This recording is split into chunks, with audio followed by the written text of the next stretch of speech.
আমরা মুসলিম হয়েও মূলত মুসলিম না। আল কোরআনে যে নির্দেশনা দেওয়া হয়েছে সেই নির্দেশনা আমরা একেবারেই মানি না। আমরা মনে করি যে কালিমা পড়লাম, তারপরে নামাজ পড়লাম, যত ওয়াক্ত পারি 5 ওয়াক্ত বলে 5 ওয়াক্ত, বা মাঝে মাঝে অথবা প্রতি শুক্রবারে, দ্যাটস এনাফ।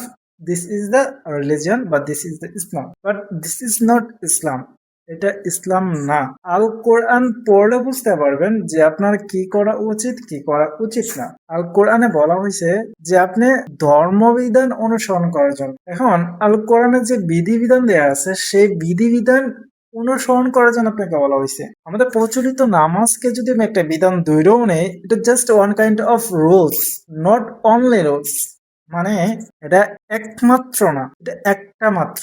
বুঝাইতে পারি নাই, মানে এটা বলে জান্নাতে যাবেন বিষয়টা এরকম না। অনেকগুলো কাজকর্মের মধ্যে এটা একটা। আর কোরআনে এরকম অসংখ্য বিধিবিধান আছে যে বিধিবিধানগুলো অনুসরণ করার কথা বলা হয়েছে। যদি আল কোরআনের বিধিবিধানগুলো আপনি সবগুলো অনুসরণ করেন তাহলে হচ্ছে আপনার প্রকৃতপক্ষে মুসলিম। আর যদি আল কোরআনের বিধিবিধানগুলো আপনি অনুসরণ না করেন তাহলে আপনি প্রকৃত মুসলিম না।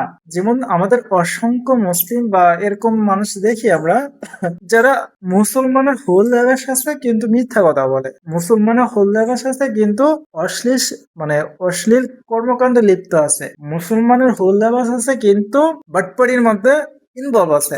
মুসলমানদের হোল লেবাস আছে কিন্তু অবৈধ কাজকর্মের সাথে যুক্ত আছে। মুসলমানের হোল লেবাস আছে কিন্তু আচরণ ভালো না। মুসলমানের হোল লেবাস আছে কিন্তু সততা নাই। আপনি এমন অসংখ্য ব্যবসায়ী পাবেন, তার দাড়ি, টুপি, পাগড়ি, পাঞ্জাবি সব আছে, ব্যবসা করে, বিজনেস করে, কিন্তু তার ব্যবসার মধ্যে সততা নাই। আপনার দাড়ি, টুপি, পাগড়ি, পাঞ্জাবি এগুলোর কোনো প্রয়োজন নাই। এখানে প্রয়োজন হচ্ছে আপনার সততা। যার মধ্যে সততা আছে সে হচ্ছে মূলত মুসলিম। এরকম ভাবে আল কোরআনে অসংখ্য বিধিবিধান দেওয়া আছে যে বিধিবিধান গুলো মূলত ইসলামের মূল বেস, জান্নাতে যাওয়ার মূল বেস, জাহান্নাম থেকে বাঁচার মূল বেস। আমরা নামাজকে জান্নাতের মূল চাবি বানায় ফেলছি, এটা হচ্ছে সবচেয়ে বড় একটা ভুল। আমি বলবো আল কোরআনের অসংখ্য ধর্মবিধান আমরা বাদ দিয়ে দিছি এই একটা বিধানের মাধ্যমে। যদিও আমাদের প্রচলিত নামাজকে বোঝানো হয় নাই আল কোরআনের অসংখ্য নামাজ শব্দটা দ্বারা বা সালাত শব্দটা দ্বারা, যদিও বোঝাইয়া থাকে এটা একটা মাত্র ইবাদত। এছাড়াও অসংখ্য বিধিবিধান আছে যে বিধিবিধানগুলোর যে কোনো একটা আপনি যদি অস্বীকার করেন, যে বিধিবিধানগুলোর একটা যদি আপনি অমান্য করেন তাহলে তো আপনার কোরআনকে অমান্য করা হলো, সৃষ্টিকর্তাকে অমান্য করা হলো, তাই না? ইন্টারেস্টিং বিষয় হচ্ছে আমরা তো বিধিবিধান জানি না। আমরা জানি বিধিবিধান, আমরা নামাজে যাই, নামাজ থেকে আসে, এতটুকুই। নামাজে ইভেন কি পড়তেছে আমরা সেটাও জানি না। আপনি এমন 99% মুসল্লি বলতে পারবে না নামাজের কোন জিনিসটা কোন হাদিসে আছে। কোরআনে তো নাই। তারা এটাও মনে জানে না যে কোরআনে নামাজের স্পেসিফিকেশন এন্ড ডিটেলস নাই।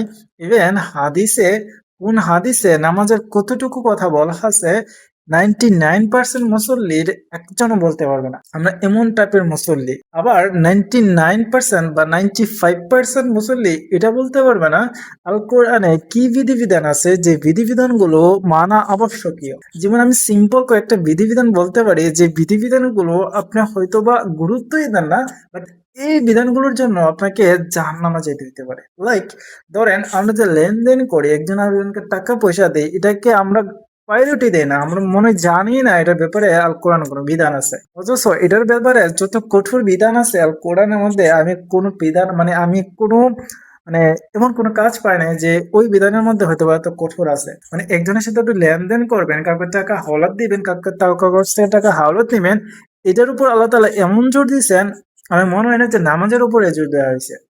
এটা আমার পার্সপেক্টিভ আর কি, আমি এসব অনুসরণ বলতে পারি না। আচ্ছা, 2 নম্বর হচ্ছে গীবত করা, নিন্দা করা।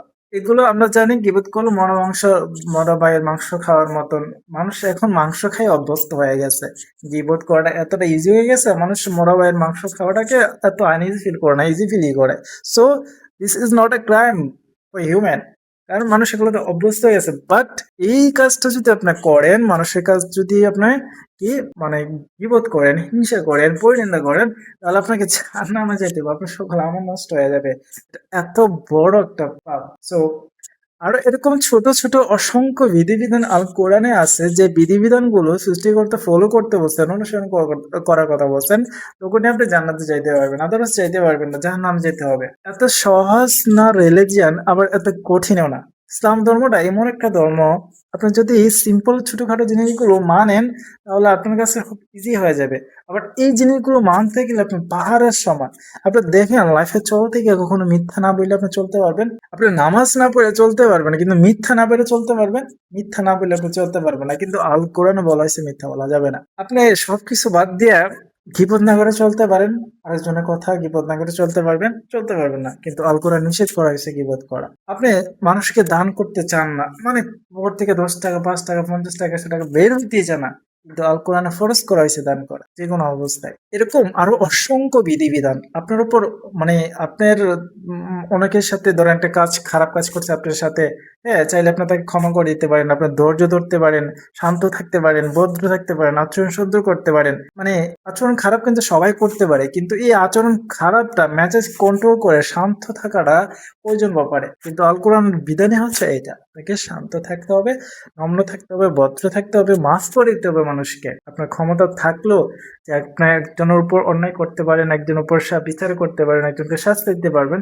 তারপরও আপনি তাকে মাফ করে দিলেন, যা যা, যেটা বলে এটা কজন পারবে। কিন্তু আল কোরআনের বিধান হচ্ছে এটা। সো আমি আর কত বলবো, এরকম অসংখ্য বিধিবিধান আছে যে জিনিসগুলো খুবই সহজ, কিন্তু 99% মুসলিম আমরা এগুলো মানতে পারি না বা মানি না। So, আল কোরআন পড়েন, আমার কথা নতুন লাগতে পারে কিন্তু এটাগুলো আমার কথা না, এগুলো আল কোরআনের কথা, আমি আল কোরআন থেকে বলতেছি, আমি তো বানাই বলতেছি না কিছু। আল কোরআন পড়লে এগুলোই পাবেন, তো দুঃখের বিষয় হচ্ছে আমরা আল কোরআন কেউ পড়ে না।